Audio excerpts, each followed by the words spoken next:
আপনার যে পার্টনার, তাকে দেখলে আমার ভালো লাগে, সে কথা বললে আপনার ভালো লাগে, সে আপনার দিকে তাকালে আপনার ভালো লাগে, সে কিছু না বললেও আপনার ভালো লাগে। অর্থাৎ সে যখন আশেপাশে থাকে আপনার নিজেকে সুখী সুখী মনে হয়, তাই না?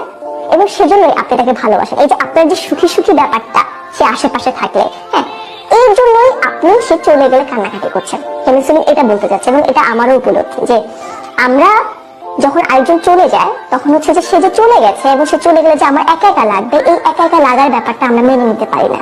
মানে আমার মন্দ থাকাটা আমি মেনে নিতে পারছি না, এবং সেজন্যই আমার এত কষ্ট হচ্ছে। আমি কান্নাকাটি করছি, আমি তার জন্য আসলে কাঁদছি না, আমি আমার জন্য কাঁদছি।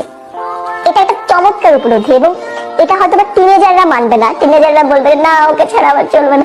আসলে এই যে চলবে না, একা যে থাকবো, সেজন্যই মূলত আমরা এত কষ্ট পাই। একটা সময় আমরা সবাই বুঝতে পারি যা কিছুই করি সবকিছুই আমরা আমাদের জন্য করি, আর কারোর জন্য।